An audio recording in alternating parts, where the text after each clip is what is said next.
China ಒಳಗೂ ಶುರುವಾಯ್ತಾ ದಂಗೆ. Navy chief ಅನ್ನೇ ಕಿತ್ತೆಸೆದ ಜಿನ್ಪಿಂಗ್. ಏನ್ ನಡೀತಿದೆ ಕಮ್ಯುನಿಸ್ಟ್ ದೇಶದಲ್ಲಿ? ನಮಸ್ಕಾರ ಸ್ನೇಹಿತರೆ. ಒಂದ್ ಕಡೆ ಇರಾನ್ ಇಸ್ರೇಲ್ ಯುದ್ಧ, ಮತ್ತೊಂದ್ ಕಡೆ ಯುಕ್ರೇನ್ ರಷ್ಯಾ ಬಡಿದಾಟ, ಆ ಕಡೆ ಟ್ರಂಪ್, ಈ ಕಡೆ ಕಿಮ್. ಹೀಗೆ ಜಗತ್ತು ನಾನಾ ಗದ್ದಲಗಳಲ್ಲಿ ಮುಳುಗಿರೋ ಹೊತ್ತಲ್ಲೇ ಚೀನಾದಲ್ಲಿ ಸ್ಫೋಟಕ ಬೆಳವಣಿಗೆಯಾಗಿದೆ. ಚೀನಾ ಅಧ್ಯಕ್ಷ ಕ್ಸಿ ಜಿನ್ಪಿಂಗ್ ಇದ್ದಕ್ಕಿದ್ದಂತೆ ನೌಕಾಪಡೆಯ ಚೀಫ್ ವಿರುದ್ಧ ಕ್ರಮ ತಗೊಂಡಿದ್ದಾರೆ. ಅವರನ್ನ ಟಾಪ್ ಹುದ್ದೆಯಿಂದ ವಜಾ ಮಾಡಿದ್ದಾರೆ. ಈ ಕ್ರಮಕ್ಕೆ ಅಶಿಸ್ತು ಕಾರಣ ಅಂತ ಚೀನಾ ಹೇಳ್ತಿದೆ. ಆದ್ರೆ ಒಳಗೆ ಹಲವು ಅನುಮಾನಗಳು ಮೂಡ್ತಾ ಇವೆ. ಪದೇ ಪದೇ ಚೀನಾ ಅಧ್ಯಕ್ಷರು ಟಾಪ್ ನಾಯಕರನ್ನ ಡಿಸ್ಮಿಸ್ ಮಾಡ್ತಿರೋದು ಜಿನ್ಪಿಂಗ್ ವಿರುದ್ಧವೇ ಅಲ್ಲಿ ಮಸಲತ್ತು ನಡೀತಿದೆಯಾ ಅನ್ನೋ ಚರ್ಚೆಗೆ ಕಾರಣವಾಗ್ತಿದೆ. ಅಲ್ಲದೆ ಈ ಬಾರಿ ಅಣುವಿಜ್ಞಾನಿಯನ್ನು ಟಾರ್ಗೆಟ್ ಮಾಡಲಾಗಿದ್ದು ಚೀನಾ ಆಡಳಿತದಲ್ಲಿ ಕೋಲಾಹಲ ಸೃಷ್ಟಿಯಾಗ್ತಿದೆ. ಹಾಗಿದ್ರೆ ಚೀನಾದೊಳಗೆ ನಿಜಕ್ಕೂ ನಡೀತಿರೋದೇನು? ಜೀವಿತಾವಧಿ ತನಕ ಚೀನಾ ಆಳ್ಬೇಕು ಅಂತಿರೋ ಜಿನ್ಪಿಂಗ್ಗೆ ಅಲ್ಲಿನ ಸೇನೆಯೇ ಮುಳ್ಳಾಗ್ತಿದ್ಯಾ? ತೈವಾನ್ ಆಕ್ರಮಣದ ಸಿದ್ಧತೆ ಹೊತ್ತಲ್ಲೇ ಸೇನಾಧಿಕಾರಿಗಳೇ ಕೈ ಕೊಡ್ತಿದಾರಾ? ಎಲ್ಲವನ್ನೂ ಈ ವಿಡಿಯೋದಲ್ಲಿ ಚರ್ಚೆ ಮಾಡೋಣ. ಕಡೆ ತನಕ ಮಿಸ್ ಮಾಡದೆ ನೋಡಿ. ಟಾಪ್ ಹುದ್ದೆಯಿಂದ ನೇವಿ ಚೀಫ್ ವಜಾ, ಅಶಿಸ್ತು ಕಾರಣ ಎಂದ ಜಿನ್ಪಿಂಗ್ ಸರ್ಕಾರ. ಸ್ನೇಹಿತರೆ, ಮೊನ್ನೆ ಕಮ್ಯುನಿಸ್ಟ್ ಸರ್ಕಾರದ ಕಂಟ್ರೋಲ್ನಲ್ಲಿರೋ ಸೌತ್ ಚೀನಾ ಮಾರ್ನಿಂಗ್ ಪೋಸ್ಟ್ ಇಂಥದ್ದೊಂದು ಸುದ್ದಿ ಪ್ರಕಟ ಮಾಡಿದೆ. ವೈಸ್ ಅಡ್ಮಿರಲ್ ಲೀ ಹಂಜುನ್ ಅವರನ್ನ ನ್ಯಾಷನಲ್ ಪೀಪಲ್ಸ್ ಕಾಂಗ್ರೆಸ್ನಿಂದ ವಜಾ ಮಾಡಲಾಗಿದೆ. ಲೀ ಹಂಜುನ್ ಇನ್ಮೇಲೆ ಕಾಂಗ್ರೆಸ್ನಲ್ಲಿ ಇರಲ್ಲ, ಅಶಿಸ್ತು ತೋರಿದ್ದಕ್ಕೆ ಈ ಕ್ರಮ ಕೈಗೊಳ್ಳಲಾಗಿದೆ ಅಂತ ಅದರಲ್ಲಿ ಉಲ್ಲೇಖ ಮಾಡಲಾಗಿದೆ. ಅಷ್ಟೇ ಅಲ್ಲ, ಚೀನಾದ ಪೀಪಲ್ಸ್ ಲಿಬರೇಷನ್ ಆರ್ಮಿಯಲ್ಲಿ ಮತ್ತು ಚೀನಾದ ರಕ್ಷಣಾ ಉದ್ಯಮದಲ್ಲಿ ಶಿಸ್ತು ತರೋ ಪ್ರಯತ್ನದ ಭಾಗವಾಗಿ ಈ ಕ್ರಮ ತಗೊಳ್ಳಲಾಗಿದೆ ಅಂತ ಚೀನಾ ಮಾಧ್ಯಮ ಹೇಳಿದೆ. ಸ್ನೇಹಿತರೆ, ಇಲ್ಲಿ ಜಸ್ಟ್ ಒಂದು ಬಾಡಿಯಿಂದ ನೇವಿ ಚೀಫ್ ವಜಾ ಮಾಡಿದ್ರೆ ಇಷ್ಟೆಲ್ಲ ಮಹತ್ವ ಕೊಡ್ಬೇಕಾ ಅಂತ ಮೇಲ್ನೋಟಕ್ಕೆ ಅನಿಸ್ಬೋದು.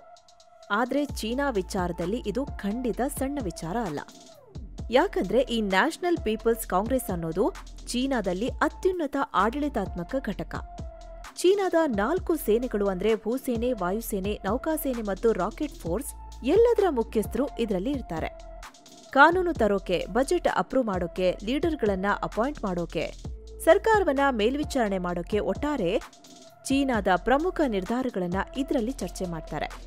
ಚೀನಾದಲ್ಲಿ ಕಮ್ಯುನಿಸ್ಟ್ ಪಕ್ಷವೇ ಎಲ್ಲವನ್ನೂ ನಿರ್ಧಾರ ಮಾಡುತ್ತಾದ್ರೂ ಈ ಬಾಡಿಯಲ್ಲಿ ಚೀನಾದ ನಂಬಿಕಸ್ಥರಿಗೆ ಮಾತ್ರ ಸ್ಥಾನ ಕೊಡ್ತಾರೆ. ಚೀನಾ ಸರ್ಕಾರಕ್ಕೆ ನಿಷ್ಠುರರಾಗಿರೋರು, ಅಲ್ಲಿನ ಐಡಿಯಾಲಜಿಗಳಿಗೆ ಬದ್ಧರಾಗಿರೋರು, ಚೀನಾದ ಭದ್ರತೆಯನ್ನ ಕಾಪಾಡೋರನ್ನ ಮಾತ್ರ ಅಲ್ಲಿಗೆ ಸೇರಿಸಿಕೊಂಡಿರ್ತಾರೆ.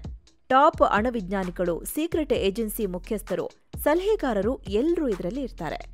ಆದ್ರೆ ಇದೇ ಬಾಡಿಯಿಂದ ಈಗ ದೇಶದ ನೌಕಾಪಡೆಯ ಮುಖ್ಯಸ್ಥರನ್ನೇ ವಜಾ ಮಾಡಲಾಗಿದೆ. ಚೀನಾ ಆಡಳಿತದ ಒಳಗೆ ತೀವ್ರ ಕೋಲಾಹಲಕ್ಕೆ ಕಾರಣ ಆಗ್ತಿದೆ. ಜಿನ್ಪಿಂಗ್ ವಿರುದ್ಧ ಬಂಡಾಯ ಶುರುವಾಗಿದ್ಯಾ ಅನ್ನೋ ಅನುಮಾನ ಹುಟ್ಟಾಕಿದೆ. ಜಿನ್ಪಿಂಗ್ ವಿರುದ್ಧ ಬಂಡಾಯನ. ಸ್ನೇಹಿತರೆ, ಚೀನಾ ತನ್ನ ಆಂತರಿಕ ವಿಷಯವನ್ನ ಸಾರ್ವಜನಿಕವಾಗಿ ಹೇಳೋದು ತುಂಬಾ ಕಡಿಮೆ. ಅದರಲ್ಲೂ ಸೇನೆಗೆ ಸಂಬಂಧಪಟ್ಟ ವಿಷಯವನ್ನ ಬಾಯ್ ಬಿಡೋದೇ ಇಲ್ಲ. ಆದ್ರೆ ಈ ಬಾರಿ ಇದನ್ನ ಬಹಿರಂಗ ಮಾಡಿದ್ದಾರೆ. ಎಲ್ಲಕ್ಕಿಂತ ಮುಖ್ಯವಾಗಿ ಈ ಬಾರಿ ನೇವಿ ಚೀಫ್ ಅನ್ನ ತೆಗೆದು ಹಾಕಿದ್ದಾರೆ. ಸ್ನೇಹಿತರೆ, ನಿಮ್ಗೆ ಗೊತ್ತಿರೋ ಹಾಗೆ ನೇವಿ ಅನ್ನೋದು ಚೀನಾ ಪಾಲಿಗೆ ಅತ್ಯಂತ ದೊಡ್ಡ ಆಸ್ತಿ. ಜಗತ್ತನ್ನ ಆಳ್ಬೇಕು ಅಂತಿರೋ ಚೀನಾ ಇವತ್ತು ಹೆಚ್ಚು ನಂಬಿರೋದೇ ನೌಕಾಪಡೆಯನ್ನ. ಭೂಸೇನೆ, ವಾಯುಸೇನೆಗಿಂತ ಅವರಿಗೆ ನೌಕಾಪಡೆ ಮುಖ್ಯ. ಇದೇ ಕಾರಣಕ್ಕೆ ಅಮೆರಿಕವನ್ನು ಮೀರಿ ಅವರು ನೌಕಾಪಡೆ ಮೇಲೆ ಹಣ ಸುರಿತಿದ್ದಾರೆ. ತೈವಾನ್, ಫಿಲಿಪೈನ್ಸ್, ಅಮೆರಿಕದಂತ ಶತ್ರುಗಳ ವಿರುದ್ಧ ಇದನ್ನೇ ಸ್ಟ್ರಾಟಜಿಕ್ ಅಸ್ತ್ರವಾಗಿ ಬಳಸ್ತಿದ್ದಾರೆ. ಹೀಗಾಗಿ ಅಂತ ಪ್ರಭಾವಿ ನಾಯಕನನ್ನೇ ಇಂಪಾರ್ಟೆಂಟ್ ಬಾಡಿಯಿಂದ ಕೆಳಗೆ ಇಳಿಸ್ತಿರೋದು ಜಿನ್ಪಿಂಗ್ ವಿರುದ್ಧ ಅಲ್ಲಿ ಅಸಮಾಧಾನದ ಹೊಗೆ ಆಡ್ತಿದೆಯಾ? ನೇವಿ ಚೀಫ್ ಅನ್ನೇ ಕಳ್ಳನ ರೀತಿ ನೋಡೋವಷ್ಟು ಪರಿಸ್ಥಿತಿ ಹಳ್ಳ ಹಿಡಿದಿದೆಯಾ ಅನ್ನೋ ಚರ್ಚೆಗೆ ಗ್ರಾಸವಾಗಿದೆ. ಇನ್ನೂ ಇಂಟ್ರೆಸ್ಟಿಂಗ್ ಅಂದ್ರೆ, ಈಗ ವಜಾ ಆಗಿರೋ ಹಂಜುನ್ ಜಿನ್ಪಿಂಗ್ರ ಆಪ್ತ ಬಳಗದಲ್ಲಿ ಗುರುತಿಸಿಕೊಂಡಿದ್ದವರು. ಜಿನ್ಪಿಂಗ್ ಅಧಿಕಾರಕ್ಕೆ ಬಂದ ನಂತರ ಈತ ಚೀನಾ ಆಡಳಿತದ ಉನ್ನತ ಹುದ್ದೆಗಳಲ್ಲಿ ವೇಗವಾಗಿ ಪ್ರಮೋಷನ್ ಪಡ್ಕೊಂಡಿದ್ರು. 2014ರಲ್ಲಿ ಅಂದ್ರೆ ಜಿನ್ಪಿಂಗ್ ಅಧಿಕಾರಕ್ಕೆ ಬಂದ 1.5 ವರ್ಷದಲ್ಲಿ ಫ್ಯೂಜಿಯಾನ್ ಪ್ರಾಂತ್ಯದ ನೌಕಾನೆಲೆಯ ಕಮಾಂಡರ್ ಆದ್ರು. ಆ ಟೈಮಲ್ಲಿ ಅವರಿಗೆ ವೈಸ್ ಅಡ್ಮಿರಲ್ ಹುದ್ದೆನೂ ಕೊಡಲಾಯಿತು. ಆಮೇಲೆ ಚೀನಾದ ನೌಕಾ ಕಮಾಂಡ್ ಕಾಲೇಜ್ನಲ್ಲಿ ಟ್ರೈನಿಂಗ್ ಡೈರೆಕ್ಟರ್ ಆಗಿದ್ರು. ನಂತರ ಅದರ ಅಧ್ಯಕ್ಷರೂ ಆದ್ರು. ಸದ್ಯ 60 ವರ್ಷ ತುಂಬಿರೋ ಹಂಜುನ್ ನೇವಿ ಚೀಫ್ ಆಗೋ ಮೊದಲು ಸಿಎಂಸಿ ಅಂದ್ರೆ ಸೆಂಟ್ರಲ್ ಮಿಲಿಟರಿ ಕಮಿಷನ್ನಲ್ಲಿ ತರಬೇತಿ ಮತ್ತು ಆಡಳಿತ ವಿಭಾಗದ ಡೆಪ್ಯೂಟಿ ಡೈರೆಕ್ಟರ್ ಆಗಿದ್ರು. ಇನ್ನು ಸ್ನೇಹಿತರೆ, ವರದಿಯಲ್ಲಿ ಮುಂದುವರಿಯುವ ಮುನ್ನ 7 Sands ಟೂರಿಸಂ ಕಂಪನಿ ಶಿರಡಿ ಹಾಗೂ 3 ಜ್ಯೋತಿರ್ಲಿಂಗಗಳ 3 ನೈಟ್ 4 ಡೇ ಪ್ರವಾಸವನ್ನ ಆಯೋಜಿಸಿದೆ. ಶಿರಡಿ ಸಾಯಿಬಾಬಾ, ಭೀಮಾಶಂಕರ, ನಾಶಿಕ್ ತ್ರಯಂಬಕೇಶ್ವರ, ಕೃಷ್ಣೇಶ್ವರ ಜ್ಯೋತಿರ್ಲಿಂಗ, ಅಜಂತ, ಎಲ್ಲೋರ ಇಲ್ಲೆಲ್ಲ ಹೋಗೋದಿರುತ್ತೆ. ಆಫರ್ ಪ್ರೈಸ್ 28,700 ರೂಪಾಯಿ ಮಾತ್ರ. ಪ್ಯಾಕೇಜ್ ನಲ್ಲಿ flight tickets, 3 star hotel stay, all meals, AC transport ವ್ಯವಸ್ಥೆ, 24/7 ಕನ್ನಡ ಟೂರ್ ಮ್ಯಾನೇಜರ್ ಸೌಲಭ್ಯ ಎಲ್ಲ ಇರುತ್ತೆ. ಹೊರಡೋ ದಿನ 28 ಜುಲೈ 2025. ಕೆಲವೇ ಸೀಟುಗಳು ಲಭ್ಯ. ಆಸಕ್ತರು ಈ ಕೂಡಲೇ ನಂಬರ್ಗೆ ಕಾಲ್ ಮಾಡಿ ನಿಮ್ಮ ಸೀಟನ್ನ ಕೂಡ ಬುಕ್ ಮಾಡಿ. ಬನ್ನೀಗ ವರದಿಯಲ್ಲಿ ಮುಂದುವರಿಯೋಣ. ನಿಮ್ಮ ಗಮನಕ್ಕಿರಲಿ ಸ್ನೇಹಿತರೆ, ಈ ಸಿಎಂಸಿ ಚೀನಾ ಮಿಲಿಟರಿಯ ಇಂಪಾರ್ಟೆಂಟ್ ಘಟಕ.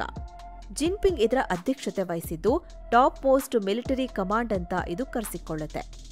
ಇಂಥ ಜಾಗದಲ್ಲೆಲ್ಲ ವರ್ಕ್ ಮಾಡಿರೋ ಹಂಜುನವರನ್ನ ಈಗ ಅಧಿಕಾರದಿಂದ ದೂರ ಸರಿಸ್ತಿರೋದು ಹಲವರಿಗೆ ಕುತೂಹಲ ಹುಟ್ಟಿಸಿದೆ. ಚೀನಾದಲ್ಲಿ ಜಿನ್ಪಿಂಗ್ಗೆ ಅಲ್ಲಿನ ಸೇನಾ ನಾಯಕರೇ ಅಡ್ಡಗಾಲಾಗ್ತಿದ್ದಾರಾ ಅನ್ನೋ ಅಭಿಪ್ರಾಯ ಬರೋಕೆ ಕಾರಣವಾಗಿದೆ. ಯಾಕಂದ್ರೆ ಇತ್ತೀಚೆಗೆ ಇಂಥ ಅನೇಕ ಘಟನೆಗಳು ನಡೆದಿವೆ. ಸ್ನೇಹಿತರಲ್ಲಿ ಜಿನ್ಪಿಂಗ್ 2012ರಿಂದಲೂ ಚೀನಾ ಆಳ್ತಿದ್ದಾರೆ. ಆದ್ರೆ ಅವರಿಗೆ ಅಧಿಕಾರ ದಾಹ ಇದೆ ಅನ್ನೋದು ಗುಟ್ಟಾಗೇನೂ ಉಳ್ಕೊಂಡಿಲ್ಲ. ಇದೇ ಕಾರಣಕ್ಕೆ ಸಂವಿಧಾನಕ್ಕೆ ತಿದ್ದುಪಡಿ ತಂದು 2 ಅವಧಿಗೆ ಇದ್ದ ಚೀನಾ ಅಧ್ಯಕ್ಷರ ಅವಧಿಯನ್ನ ಜೀವಿತಾವಧಿ ತನಕ ಇರ್ಬೋದು ಅಂತ ಚೇಂಜ್ ಮಾಡಿದ್ದಾರೆ. ಈಗಾಗಲೇ ಕಮ್ಯುನಿಸ್ಟ್ ಪಕ್ಷದ ಮೇಲಿನ ಹಿಡಿತವನ್ನ ಹೆಚ್ಚು ಮಾಡಿಕೊಂಡಿದ್ದಾರೆ. ಈ ಮುಂಚೆ ಚೀನಾದ ಮಾಜಿ ಅಧ್ಯಕ್ಷ ಹೂ ಜಿಂಟಾವೋ ಅವರನ್ನ ಸದನದಿಂದಲೇ ಒತ್ತಾಯಪೂರ್ವಕವಾಗಿ ಹೊರಗೆ ದಬ್ಬಿದ್ದು ನಿಮಗೆ ನೆನಪಿರಬಹುದು. ಈ ಹೂ ಜಿಂಟಾವೋ ಅವರು ಜಿನ್ಪಿಂಗ್ರ ಕಟು ವಿರೋಧಿಯಾಗಿದ್ದು ಜಿನ್ಪಿಂಗ್ರ ಮಾವೋ ಸ್ಟೈಲ್ ನೀತಿಗಳನ್ನ ಆತ ವಿರೋಧ ಮಾಡ್ತಾರೆ. ಹೀಗಾಗಿ ಜಿನ್ಪಿಂಗ್ಗೂ ಅವರಿಗೂ ಸರಿ ಬರ್ತಿರ್ಲಿಲ್ಲ. ಇನ್ನು ಇದೇ ತರ ಸಾಕಷ್ಟು ನಾಯಕರಿಗೆ ಜಿನ್ಪಿಂಗ್ ಅವಮಾನ ಮಾಡಿದ್ದಾರೆ. ಹಿರಿಯ ನಾಯಕರೆಲ್ಲರನ್ನ ಮೂಲೆಗುಂಪು ಮಾಡಿದ್ದಾರೆ. ಹೀಗಾಗಿ ಜಿನ್ಪಿಂಗ್ ವಿರುದ್ಧ ಅಲ್ಲಿ ದೊಡ್ಡ ಮಟ್ಟದ ಅಸಮಾಧಾನ ಇರೋ ಒಂದು ತಂಡ ಇದೆ. ಇದೇ ಕಾರಣಕ್ಕೆ ಆಯಕಟ್ಟಿನ ಜಾಗದಲ್ಲಿ ಟಾಪ್ ಹುದ್ದೆಗಳಲ್ಲಿ ತಮ್ಮ ನಿಷ್ಠರಿಗೆ ಮಾತ್ರ ಜಿನ್ಪಿಂಗ್ ಮಣೆ ಹಾಕ್ತಿದ್ದಾರೆ. ಆದ್ರೆ ಇಷ್ಟೆಲ್ಲ ಪ್ರಯತ್ನ ಮಾಡ್ತಿದ್ರು ಅಲ್ಲಿ ಅಂದ್ಕೊಂಡ ರೀತಿ ಜಿನ್ಪಿಂಗ್ಗೆ ಹಿಡಿತ ಸಿಗ್ತಿಲ್ಲ. ಕೆಲ ದಿನಗಳ ಹಿಂದೆ ಮಿಯಾವೋ ಅನ್ನೋ ಟಾಪ್ ಮಿಲಿಟರಿ ಆಫೀಸರ್ ವಿಚಾರದಲ್ಲೂ ಇದೇ ರೀತಿ ಆಗಿತ್ತು. ಮಿಯಾವೋ ಸೆಂಟ್ರಲ್ ಮಿಲಿಟರಿ ಕಮಿಷನ್ನಲ್ಲಿ ಇಂಪಾರ್ಟೆಂಟ್ ರೋಲ್ ನಿಭಾಯಿಸಿದ್ರು. ಜಿನ್ಪಿಂಗ್ರ ಆಪ್ತ ಬಳಗದಲ್ಲಿ ಗುರುತಿಸಿಕೊಂಡಿದ್ರು. 1990ರಿಂದ 2000ನೇ ಇಸ್ವಿವರೆಗೂ ಅಂದ್ರೆ ಜಿನ್ಪಿಂಗ್ ಸೀನಿಯರ್ ಆಫೀಸರ್ ಆಗಿ ಕೆಲಸ ಮಾಡ್ತಿದ್ದಾಗ ಫುಜಿಯಾನ್ ಪ್ರಾವಿನ್ಸ್ನಲ್ಲಿ ಇವರು ಜಿನ್ಪಿಂಗ್ ಜೊತೆಗೆ ಕೆಲಸ ಮಾಡ್ತಿದ್ರು. ಜಿನ್ಪಿಂಗ್ ಅಧ್ಯಕ್ಷರಾದ್ಮೇಲೆ ಮಿಯಾವೋರನ್ನ ದೇಶದ ಪೊಲಿಟಿಕಲ್ ವರ್ಕ್ ಡಿಪಾರ್ಟ್ಮೆಂಟ್ನ ಅಧ್ಯಕ್ಷರಾಗಿ ಮಾಡಲಾಗಿತ್ತು. ಸೇನೆಯಲ್ಲೂ ಜಿನ್ಪಿಂಗ್ ನಂತರ ಪ್ರಭಾವಿ ಅಂತ ಇವರನ್ನ ಪರಿಗಣಿಸಲಾಗಿತ್ತು. ಆದ್ರೆ ಇದೇ ಮಿಯಾವೋ ಜಿನ್ಪಿಂಗ್ಗೆ ಕೈ ಎತ್ತಿದ್ರು. ಇದರ ಪರಿಣಾಮ ಇವರನ್ನ ಭ್ರಷ್ಟಾಚಾರದ ಆರೋಪ ಹೊರಿಸಿ ಕೆಲಸದಿಂದ ವಜಾ ಮಾಡಲಾಗಿತ್ತು. ಅವರು ಎಲ್ಲಿದ್ದಾರೋ ಯಾವ ಜೈಲಲ್ಲಿದ್ದಾರೋ ಗೊತ್ತಿಲ್ಲ. ಇನ್ನು ಈಗ ಕೂಡ ಈ ನೇವಿ ಚೀಫ್ ಅನ್ನ ನೇವಿ ಮುಖ್ಯಸ್ಥರ ಪೋಸ್ಟ್ನಲ್ಲಿ ಹೆಚ್ಚು ಮುಂದುವರಿಸೋ ಸಾಧ್ಯತೆ ತುಂಬಾ ದೂರ ಇದೆ. ಯಾಕಂದ್ರೆ ಚೀನಾ ಅಧ್ಯಕ್ಷರ ನಂಬಿಕೆ ಕಳ್ಕೊಂಡ ನಂತರ ಇಲ್ಲಿ ಯಾರೊಬ್ಬರನ್ನೂ ಅಧಿಕಾರದಲ್ಲಿರೋಕೆ ಜಿನ್ಪಿಂಗ್ ಬಿಟ್ಟಿಲ್ಲ. 2023ರಿಂದ ಇಲ್ಲಿ ತನಕ ಕನಿಷ್ಠ 12ಕ್ಕೂ ಅಧಿಕ ಟಾಪ್ ನಾಯಕರನ್ನ ಜಿನ್ಪಿಂಗ್ ಈ ರೀತಿ ಕೆಲಸದಿಂದ ತೆಗೆದಿದ್ದಾರೆ ಅಂತ ಮಾಹಿತಿ ಇದೆ. ಸೊ ಇವರನ್ನ ಇದೇ ತರ ಕೆಲಸದಿಂದ ತೆಗೆದು ಹಾಕಿರ್ಬೋದು ಎನ್ನಲಾಗ್ತಿದೆ. ಹಾಗಿದ್ರೆ ಈ ಬಂಡಾಯಕ್ಕೆ ಕಾರಣ ಏನು? ಸ್ನೇಹಿತರೆ, ಇದಕ್ಕೆ ಸಾಕಷ್ಟು ಅಭಿಪ್ರಾಯಗಳನ್ನ ಹೇಳ್ತಾರೆ. ಅದರಲ್ಲೂ ಜಿನ್ಪಿಂಗ್ರ ತೈವಾನ್ ಆಸೆ ಅನ್ನೋ ವಾದ ಇದೆ. 2027ಕ್ಕೆ ಅಂದ್ರೆ ಜಿನ್ಪಿಂಗ್ 3ನೇ ಅವಧಿ ಮುಗಿಯೋ ಮುನ್ನ ತೈವಾನ್ ಮೇಲೆ ದಾಳಿ ಮಾಡೋಕೆ ಚೀನಾ ಪ್ಲಾನ್ ಹಾಕೊಂಡಿದೆ. ಅದನ್ನ ಅಮೆರಿಕ ಅಧಿಕೃತವಾಗಿ ಹೇಳಿದೆ. ಅದಕ್ಕೆ ದಿನವೂ ಪ್ರಿಪರೇಷನ್ ಕೂಡ ನಡೀತಿದೆ. ಯುದ್ಧ ನೌಕೆಯಿಂದ ತೈವಾನ್ ಭೂಮಿಗೆ ಹೇಗೆ ಸೇನೆ ನುಗ್ಗಿಸಬೇಕು ಅಂತ ಕೃತಕ ಸೇತುವೆಗಳನ್ನು ಅವರು ನಿರ್ಮಾಣ ಮಾಡ್ತಿದ್ದಾರೆ. ಆದ್ರೆ ಇದಕ್ಕೆ ಚೀನಾದ ಸೇನೆಗೆ ಅಸಮಾಧಾನ ಇದೆ ಎನ್ನಲಾಗ್ತಿದೆ. ಯಾಕಂದ್ರೆ ಜಿನ್ಪಿಂಗ್ 2027ಕ್ಕೆ ತೈವಾನ್ ಮೇಲೆ ದಾಳಿ ಮಾಡೋ ಮೂಲಕ ತಮ್ಮ ಕುರ್ಚಿಯನ್ನ ಇನ್ನಷ್ಟು ದಿನ ಮುಂದುವರಿಸೋಕೆ ಪ್ರಯತ್ನ ಮಾಡ್ತಿದ್ದಾರೆ.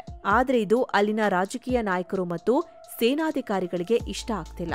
ಯುದ್ಧ ತರಬೇತಿ ಚೀನಾ ಸೇನೆಯನ್ನ ಕಳಿಸಿದ್ರೆ ಭಾರಿ ನಷ್ಟವಾಗುತ್ತೆ. ಅಮೆರಿಕ ಕೂಡ ಇದರಲ್ಲಿ ಭಾಗಿಯಾಗಬಹುದು. ಇದು ಚೀನಾದ ಆರ್ಥಿಕ ಮತ್ತು ಸೇನಾ ಶಕ್ತಿಗೆ ಪೆಟ್ ಕೊಡುತ್ತೆ ಅಂತ ಸಾಕಷ್ಟು ನಾಯಕರು ಭಾವಿಸ್ತಾರೆ. ಆದ್ರೆ ಇದಕ್ಕೆ ಜಿನ್ಪಿಂಗ್ ನಿರಾಕರಣೆ ಮಾಡ್ತಿದ್ದು ಅಲ್ಲಿ ಭಿನ್ನಾಭಿಪ್ರಾಯ ಭುಗಿಲೇಳ್ತಿದೆ ಅಂತ ಹೇಳ್ತಿದ್ದಾರೆ. ಅಲ್ಲದೆ ಚೀನಾದ ಮಿಲಿಟರಿಯಲ್ಲಿ ವಿಪರೀತ ಭ್ರಷ್ಟಾಚಾರ ಇದ್ದು ಹಣವನ್ನೆಲ್ಲ ಅಲ್ಲಿನ ಅಧಿಕಾರಿಗಳು ಬಳಸಿಕೊಳ್ತಿದ್ದಾರೆ. ಈ ಹಿಂದೆ ರಾಕೆಟ್ಗೆ ತೈಲದ ಬದಲಿಗೆ ನೀರು ತುಂಬುತ್ತಿದ್ದಾರೆ ಅಂತ ಅಮೆರಿಕದ ಇಂಟೆಲಿಜೆನ್ಸ್ ಹೇಳಿತ್ತು.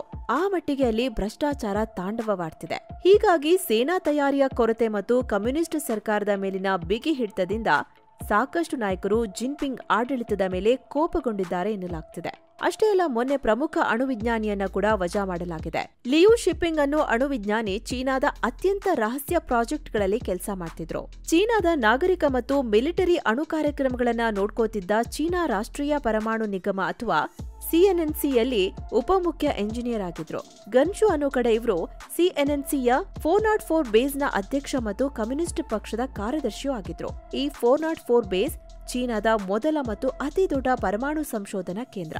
1964ರಲ್ಲಿ ಚೀನಾ ಮೊದಲ ಬಾರಿಗೆ ಅಣುಬಾಂಬ್ ತಯಾರಿಸಿದಾಗ 1967ರಲ್ಲಿ ಮೊದಲ ಹೈಡ್ರೋಜನ್ ಬಾಂಬ್ ಅಭಿವೃದ್ಧಿಪಡಿಸಿದಾಗ ಇದೇ ಹೆಡ್ ಕ್ವಾರ್ಟರ್ ಆಗಿ ಕೆಲಸ ಮಾಡಿತ್ತು. ಸೊ ಅಂತಹ ಟಾಪ್ ವಿಜ್ಞಾನಿಯನ್ನ ವಜಾ ಮಾಡಿದ್ದಾರೆ. ಸದ್ಯ ಇವರನ್ನ ತೆಗೆಯೋಕೆ ಕಾರಣ ಏನು ಅನ್ನೋದು ಸ್ಪಷ್ಟ ಇಲ್ಲ. ಆದ್ರೀಗ ಈ ಇಬ್ಬರು ನಾಯಕರನ್ನ ಮಹತ್ವದ ಹುದ್ದೆಯಿಂದ ಕೆಳಗಿಳಿಸಿರೋದು ಚೀನಾ ಆಡಳಿತದಲ್ಲಿ ಏನ್ ನಡೀತಿದೆ ಅನ್ನೋ ಅನುಮಾನಕ್ಕೆ ಕಾರಣ ಆಗಿದೆ. ಇವರು ತೈವಾನ್ ಪರವಾಗಿ ಏನಾದ್ರೂ ಕೈ ಜೋಡಿಸಿದ್ರಾ ಅಥವಾ ಚೀನಾಗೆ ನಿಷ್ಠರಾಗಿರೋದ್ರಲ್ಲಿ ಇವರು ವಿಫಲರಾದ್ರ, ಜಿನ್ಪಿಂಗ್ ನೀತಿಗಳ ವಿರುದ್ಧ ಬಂಡೆದ್ರ ಅಂತೆಲ್ಲ ಚರ್ಚೆ ಆಗ್ತಿದೆ. ಒಟ್ಟಾರೆ 2027ಕ್ಕೆ ತೈವಾನ್ ಸೇರಿಸಿಕೊಳ್ಬೇಕು ಅಂತ ಜಿನ್ಪಿಂಗ್ ಪ್ರಯತ್ನ ಮಾಡ್ತಿರೋ ಟೈಮಲ್ಲಿ ಚೀನಾದೊಳಗೆ ಇಂಥ ಬೆಳವಣಿಗೆಗಳು ಎಲ್ಲರ ಗಮನವಂತೂ ಸೆಳೀತಿದೆ. ಇದು ತೈವಾನ್ ಮತ್ತು ಚೀನಾದ ಸ್ಟ್ರಾಟಜಿಗಳ ಮೇಲೆ ಏನಾದ್ರೂ ಪರಿಣಾಮ ಬೀರುತ್ತಾ ಅನ್ನೋದು ಮುಂದಿರೋ ಕುತೂಹಲ. ಈ ಬಗ್ಗೆ ನಿಮಗೇನನ್ಸುತ್ತೆ ಅದನ್ನ ಕಮೆಂಟ್ ಮಾಡಿ ತಿಳಿಸಿ. ನಮಸ್ಕಾರ.